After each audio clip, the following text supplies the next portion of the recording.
Terraria is a sandbox action-adventure game developed by Relogic in 2011. The game was originally released for Windows but has since been ported to a bunch of other platforms across many generations. In 2024, it is recorded that the game has sold over 44 million copies, making it number 10 in the charts for the most sold video games. But let's have a look at what made it so good. Now, the combat is divided into 4 aspects. You've got your cat swords for your melee, you've got your dolphin machine guns for your ranged, staff that summons a space dragon for your summoning, and finally a wand that shoots pine needles that drops from an evil Christmas tree, which is interesting. And while these are the most ridiculous weapons for each class in the game's creativity / weirdness gives you a good idea of the stuff you might be dealing with in this game. So that's how you can beat the bosses. But what are the bosses? Well, you got a big eye, a big slime, a big bee, a big skeleton, and then finally a big worm. After you beat them, everything gets turned up to 11. Terraria is set up into 2 game modes, one easy mode and the second hard mode. Pretty straightforward, and hard mode is where stuff gets real. To first get into hard mode, you have to defeat an enemy called the Wall of Flesh,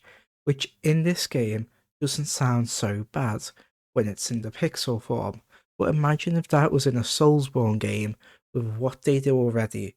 It sounds awful. Anyway, after you beat the Wall of Flesh, you're not done, because you remember the big eye, big worm and big skeleton? Well, now you've got to fight them, but they've got the power of the goddamn US military, and there you are with your sword and the overwhelming sense of dread as you walk away. Kidding, you spent too long on this game to leave, so eventually after making the nurse pass out from healing you so much, you then move on to the giant Venus flytrap, Golem and his lizard minions, a mutant sharp pig dragon, and finally a lunatic cultist, which I don't know why you need to make that distinction, because surely if you're in a cult, you're a lunatic. And then finally, you face off against the final boss. And do you want to know who it is?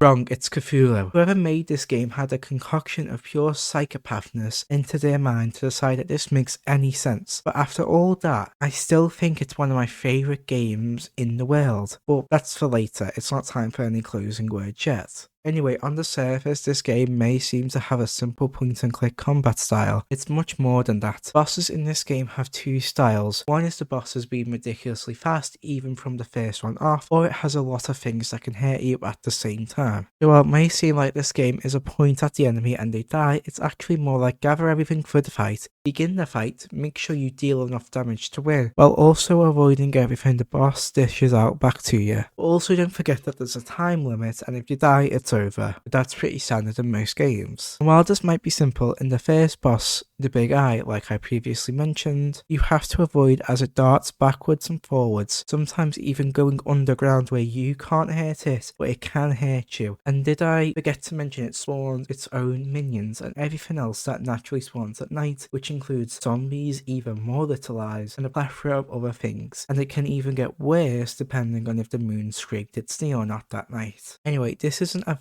It's to show you, well, yes, this game can be good, it can also be very nerve-wracking for new players, and that's only the combat. As well, I haven't even mentioned the mining with the constant replacing of the pickaxes or the crafting. While it may be straightforward, some of the endgame's items can get a bit ridiculous if you think about it. Let me introduce you to the Zenith, the final sword of the game, and to construct it you need a copper sword, a star sword, a sword, and a magic sword. Then you get to the hard stuff, in which you need a plant sword, a pumpkin sword, a space sword. Then you've got the Cthulhu weapons, which is the cat sword I previously mentioned, and another star sword, but this time it's bigger. That means it's good, like the rock. But you're not done, because the final item to make the Zenith is the Terrorblade, which takes 7 different swords on their own, and they all have their own crafting needs, bosses to beat, and conditions to be met. Now do you see why this can be a bit overwhelming to new players? Now this isn't to say the game isn't great. The incredible world where we are given just shows this fact. Different biomes, NPCs, and all the references to not only pop culture but also their own developers makes the world feel so much more alive. with. Everybody, I hope you enjoyed that video. If you did,